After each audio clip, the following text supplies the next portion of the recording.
Salve, salve, nona região. Saudação Maranata para todos vocês. Meu nome é Ronan, instrutor da nona região. Estamos aqui para finalizar aí, espero finalizar a especialidade de Química. Espero que tenham bastante gente fazendo aí. Pelo amor de Deus, não me deixe chateado não, hein? Eu quero a nona região todinha com essa especialidade aí, adorando, não, adorando pode, né? Mas gostando muito de Química, ok? Hoje nós vamos entrar em tabela periódica, show de bola, tabela periódica, aquela tabela linda, maravilhosa, que vocês já devem ter visto lá no ensino médio, né? Cheio de números, cheio de cores e elementos diferentes. Qual que é a importância da tabela periódica? O que a tabela periódica fala para nós? A tabela periódica ela é uma tabela onde os elementos químicos eles são dispostos de uma forma organizada e de acordo com as características físico-químicas de cada elemento. Então, todos os elementos existentes na natureza estão na tabela periódica e eles são colocados de forma organizada. Essa tabela, essa organização, você percebe quando você analisa a tabela periódica, você percebe que ela está organizada em ordem crescente do número atômico, ok? Número atômico. O hidrogênio, se você pegar lá na tabela periódica, o hidrogênio é o primeiro elemento. Ele tem número atômico 1. Aí você tem o segundo elemento, que é o hélio, o gás hélio. Ele tem número atômico 2, certo? E, consequentemente, a massa atômica também vai ser em ordem crescente também. E existem alguns outros, as outras características físico-químicas, por exemplo, o raio atômico. Ronan, o que é isso? Lembra quando eu mostrei para vocês como que é o átomo, que tem um núcleo com prótons, elétrons e a eletrosfera com os elétrons andando em volta do núcleo? Pois é, pensa na eletrosfera. Uns elementos vai ter uma eletrosfera pequena e outros vai ter uma eletrosfera grande. Uns vai ter um núcleo um pouco menor, outros vai ter um núcleo um pouco maior por causa da quantidade de prótons e nêutrons dentro do núcleo. E isso concede para o elemento um raio atômico, né? Um raio atômico, uma circunferência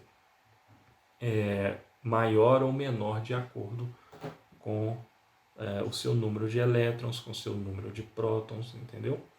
E também essa organização ela vai ser gradual, vai ser crescente também. A importância da tabela periódica é porque ela permite, através dessas características físico-químicas, nós conseguimos identificar antes de fazer uma reação, ao contrário do que as outras pessoas pensam, que o químico pega duas substâncias que ele não conhece e mistura e o trem explode na cara dele. Isso não acontece, isso é mito, né? Nós conseguimos estudar o comportamento das substâncias antes de fazer a reação. Então nós conseguimos, através da tabela periódica, identificar o comportamento de uma determinada substância, de um determinado átomo, numa reação química, antes que ela aconteça. Entendeu?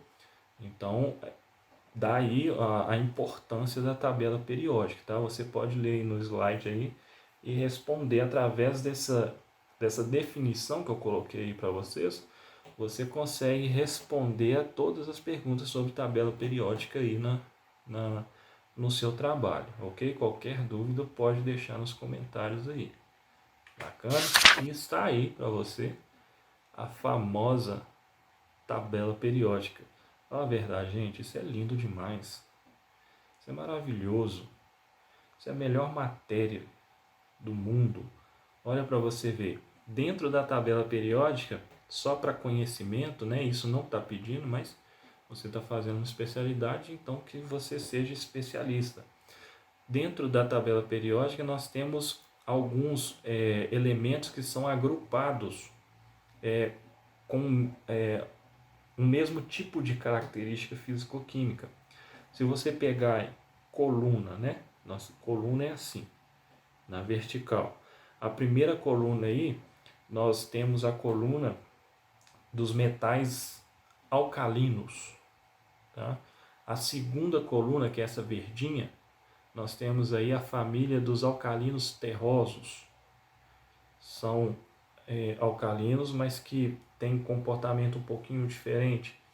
Todos esses elementos amarelos no centro aí, todas essas colunas aí, amarelas, eles são chamados metal de transição. Tá? Na sua maioria eles vão ser sólidos, tá? Tirando aí o mercúrio, o mercúrio a temperatura ambiente ele é líquido, é um metal líquido, e eles têm características similares, tá? Nós temos os rosinhas, que são os semimetais. Hoje em dia, nós não temos mais essa separação. Eu acho isso uma injustiça, né? Porque cada um tem a sua identidade, né? Então tiraram essas identidades, esse grupo rosinha aí, tiraram essa identidade de semimetais deles, tá? Então eles não são metais, mas também não chegam a ser 100% a metal, né? O que nós chamamos desse grupo azul aí mais no cantinho, nós chamamos de ametais, ou seja, não são metais. Então eles estão mais ou menos no meio. Esse grupo rosinha aí estão mais ou menos no meio. Eles não são nem metais e também não são totalmente não metais, né? Mas hoje em dia não existe mais essa separação desse grupo rosa aí, tá? Você vai ver todos eles, vocês vão ver todos de uma cor só, como amarelo, tá? O azul são ametais, né? Não são metais, e o grupo rosinha da última coluna são os gases nobres, né? Chamados gases nobres. Vocês vão achar ele somente no estado gasoso, beleza? Você tem o exemplo aí, ó, aqui está em inglês, mas esse SI que você está vendo aí, na verdade esse SI, ele está aí como exemplo no canto superior esquerdo, que é o 14, se eu não me engano, está meio embaçado aqui, mas você tem o número atômico dele. O número atômico é a quantidade de prótons que tem ali no seu núcleo, tá? E do lado superior direito, você tem a massa atômica. A massa atômica é a quantidade que esse átomo pesa, né? E a massa atômica é definida pela soma de prótons e nêutrons. Prótons e nêutrons, a soma deles, você tem a massa atômica. Embaixo, ao centro, você tem o nome dele, ok? E você tem o símbolo aí. Esse símbolo é um elemento, o nome dele é de acordo com quando ele foi descoberto. Não quer dizer que o hidrogênio ele é o primeiro da tabela, não quer dizer que ele foi o primeiro a ser descoberto, não. E nem o último, esse último mais embaixo, aí, o número 109 que você está vendo aí. Esse elemento. Ronan, você não sabe os nomes? Não sei. A gente não estuda química para decorar a tabela periódica, não, tá bom? Esse elemento de número 109 não quer dizer que ele foi o último, né? Mas, por exemplo, você tem o hidrogênio e o hélio. Os dois começam com H, então descobriram o hidrogênio. Qual que vai ser o símbolo do hidrogênio? Vai ser H. Aí acharam o hélio. Como que nós vamos chamar, como que vai ser o hélio? Vai ser H também? Não. Senão, como que nós vamos saber quem que é hidrogênio e quem que é hélio? Então vou colocar HE. Entendeu? Então é assim que foi denominado aí os elementos, dadas as siglas dele, ok?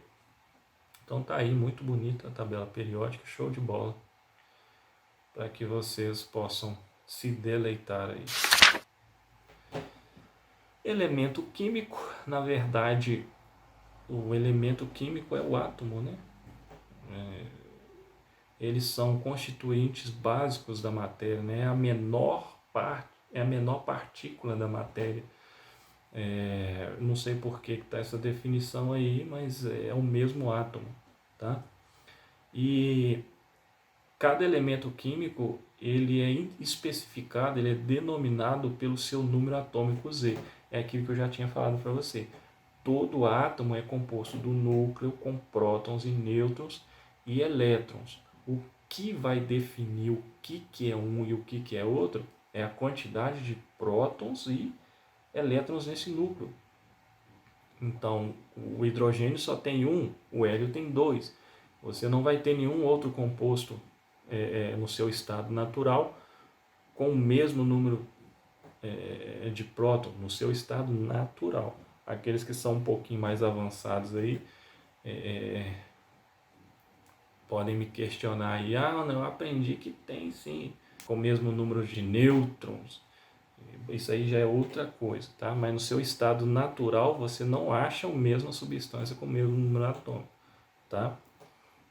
O número atômico é a identidade do elemento, ok? Gases que extinguem a vida, isso é muito legal, gente. Na especialidade tá pedindo aí para você falar sobre os gases que extinguem a vida. Nós temos aí, podemos citar aí o CO2, que é produto de uma reação de combustão, né? Sai do cano de descarga dos carros, enfim. Nós temos o monóxido de carbono, que é produto de uma combustão incompleta. O monóxido de carbono ele é solto na atmosfera por muitas indústrias, né? Quando você vê aquelas grandes chaminés saindo aquela fumaça, aquele monóxido de carbono. Os caminhões que soltam fumaça, os carros que soltam com fumaça, são porque a combustão não está completa. Então, aquilo é monóxido de carbono, tá? E temos o gás de cozinha. O gás de cozinha é o gás butano, que nós chamamos, tá? É um gás tão perigoso, que foi necessário colocar um odor que incomoda para que a gente perceba quando ele está vazando. Aquele odor, quando está vazando gás de cozinha, aquele odor não é do gás butano. Aquilo foi adicionado, porque ele, na verdade, não tem odor. E se não fosse feito isso, nossa, ia morrer muita gente sem saber o porquê. Porque o gás ia vazar, ninguém ia perceber e todo mundo ia morrer e não ia perceber que estava vazando gás, ok? E para nossa surpresa, entre aspas, o oxigênio extingue sim a vida, num ponto de vista. Veja bem, nós só estamos vivos por causa do oxigênio. Parece um paradoxo, não é verdade? Nós respiramos oxigênio, precisamos do oxigênio para viver. Porém, o oxigênio é uma molécula que nós chamamos de dirradical. Eles têm um elétron sobrando de cada lado. Na verdade, a maioria das substâncias, elas, quando tem elétron sobrando na sua molécula, elas são impares. São impares, uma substância normal que não é nociva aí à saúde, são elétrons impares. O oxigênio, ele é um diradical. Quando tem um elétron só, nós chamamos de radical. Então ele tem dois, e é justamente ele que é o responsável pelo nosso envelhecimento. Então o oxigênio nos dá vida, nos mantém vivos, sim, mas se ele não fosse um diradical, nós não envelheceríamos, não aconteceria a reação de oxidação, né? Então fique sabendo que o envelhecimento é uma reação de oxidação. É a reação do oxigênio na nossa composição molecular que degrada as moléculas, fazendo com que a gente envelheça. Tá? Então, de uma certa forma, podemos falar que o oxigênio extingue a vida. Ele nos dá com uma mão, como diz o ditado, dá com uma mão, mas toma com a outra. Né? Então tá aí o exemplo de gases que extinguem a vida. Tá? Muito cuidado quando você for falar do oxigênio. Tá? Muito cuidado. Você coloca aí todos os argumentos que eu estou colocando para você. Tá? O CO2, ele é um gás, ele extingue a vida, mas ele tem alguma utilidade para nós? Muita utilidade. O CO2, ele é um gás usado em extintores de incêndio para combater o incêndio por meio de abafamento, né? O fogo ele só se mantém porque ele está consumindo oxigênio. Então, quando você tem CO2 que ele não é inflamável e você bate ali o extintor de CO2, é como se ele estivesse tirando o oxigênio daquele meio e o fogo se apaga, né? Então, por método de abafamento é que nós conseguimos apagar o incêndio com extintor de CO2. E veja bem, qual a outra utilidade do CO2? O CO2, se nós colocarmos ele numa situação de aquecimento, numa temperatura, ele vai mudar de estado físico, certo? Se você abaixar muito a temperatura, ele vai se solidificar. Uai, gás solidifica? Sim, uai, claro, gás se solidifica. Nós temos aí pista de gelo patinação para patinação, né? Aquelas pistas enormes de gelo assim, onde o povo fica patinando, com CO2 congelado. Nós temos também, por exemplo, como que eu vou explicar isso para vocês? Quando você aquece a água, até uma certa temperatura, ela passa do estado líquido para o estado gasoso, correto?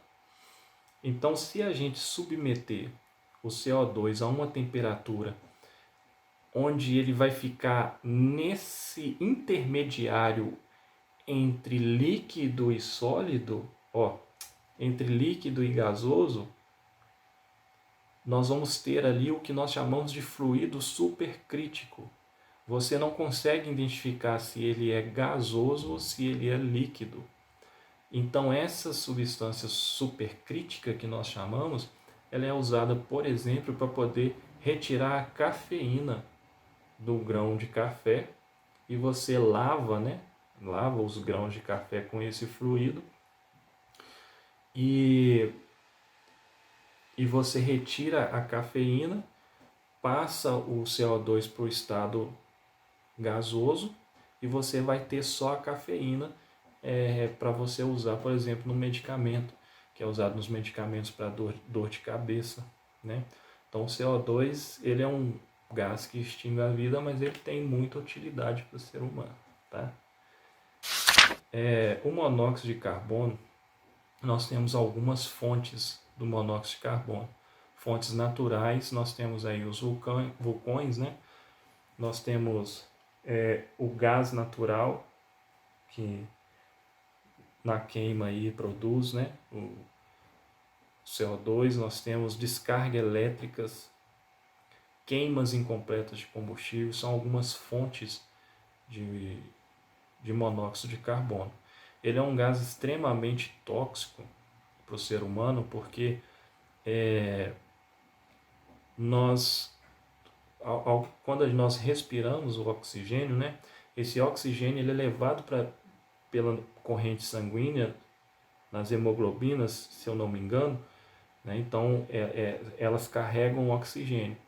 Então o monóxido de carbono ele toma o lugar do oxigênio muito fácil no nosso organismo, né?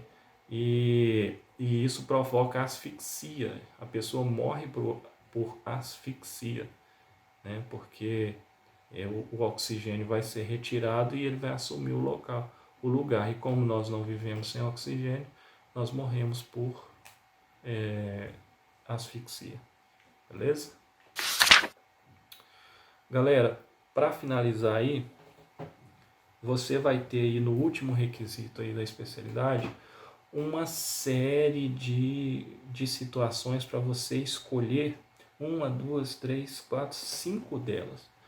Você vai escolher 5 situações para você fazer a prática ou identificar o que está acontecendo para você concluir a sua especialidade.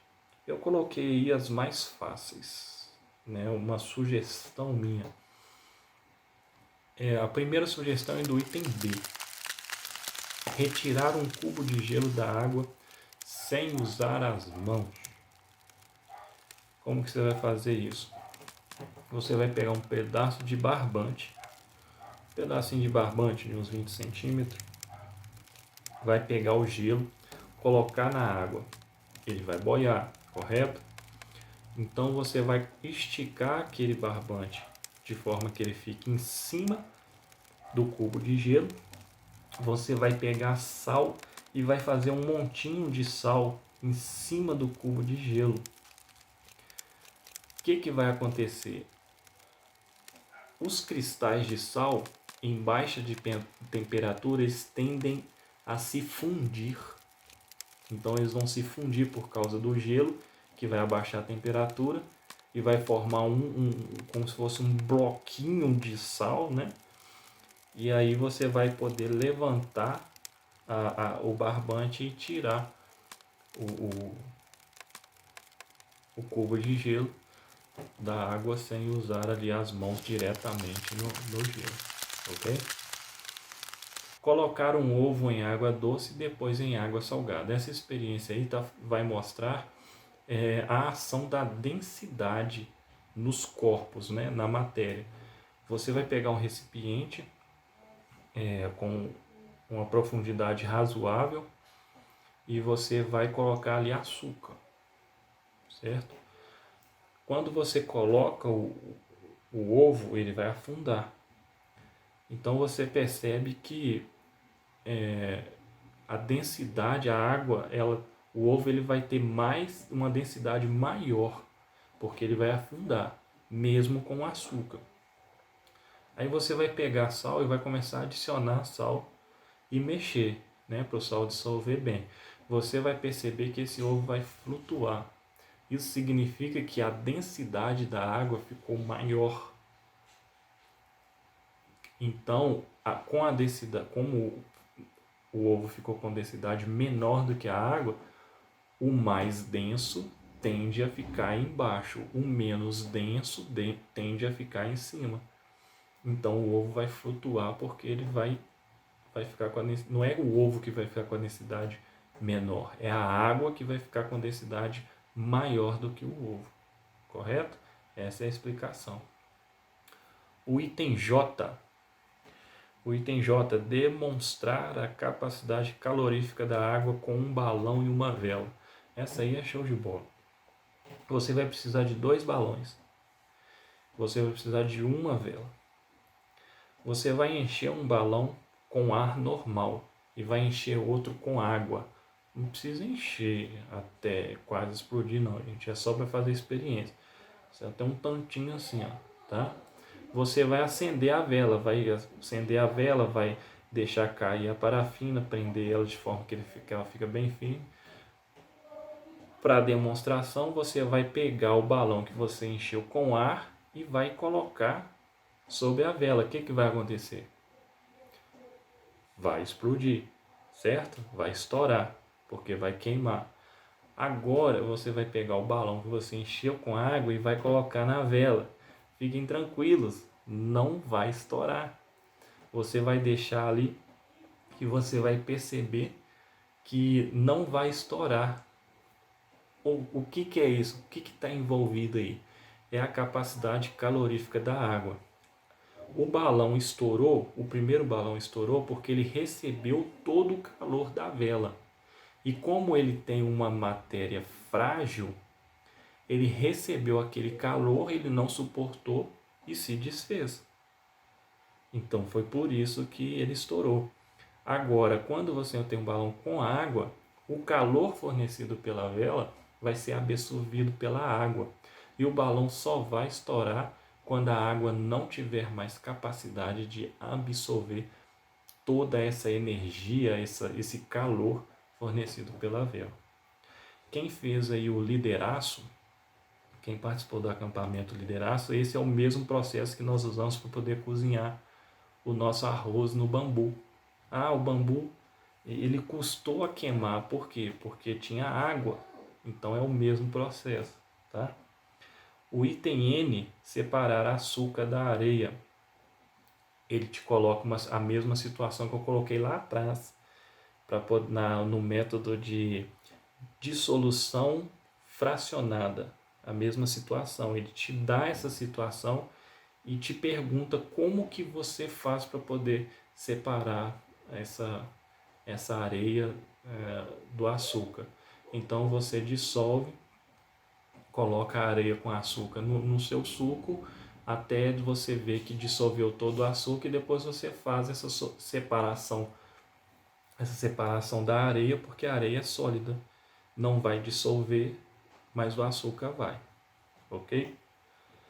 E o último aí, o item O, quantos fenômenos e quais fenômenos estão envolvidos na queima de uma vela? Se você tem uma vela sendo queimada, você tem ali dois fenômenos envolvidos, tanto o fenômeno físico quanto o fenômeno químico. O fenômeno químico é a queima do pavio da vela, né? Reação de combustão, lembra? Tudo que queima é reação de combustão. Então você tem o pavio queimando, né? Gerando ali CO2 e água em vapor. Nós não vemos a água porque ela surge em forma de vapor e se dispersa no ambiente. E nós temos o fenômeno físico, que é o derretimento da parafina. Lembra da definição de fenômeno químico e fenômeno físico? Fenômeno químico, há uma transformação na matéria, a formação de outra matéria. No fenômeno físico não há transformação. A parafina derrete, passa de sólido para líquido, mas continua sendo parafina. E ela começa a escorrer ali. Quando ela sai de perto do calor do fogo ali do pavio e escorre, quando ela esfria, ela se solidifica de novo. Tá? Então são esses os fenômenos envolvidos aí, ok? Então, espero que vocês tenham gostado. Eu peço desculpas porque eu não sou eu não tenho essa habilidade de falar para a câmera, né? Mas coloca aí nos comentários se vocês gostaram ou não da especialidade, mesmo porque a gente precisa melhorar, né? E aquilo que você não conseguiu compreender, aquilo que você está ainda com dúvida, coloca também nos comentários, ou se você tem o meu WhatsApp, você pode me mandar no meu WhatsApp pessoal, que com muito prazer eu vou responder. Espero que vocês tenham gostado e até a próxima especialidade ou até o próximo vídeo, que nós vamos estar aí fornecendo muito material para que vocês possam nessa quarentena aí não parar as atividades dos desbravadores, ok? Uma saudação maranata para vocês e até a próxima. Deus abençoe.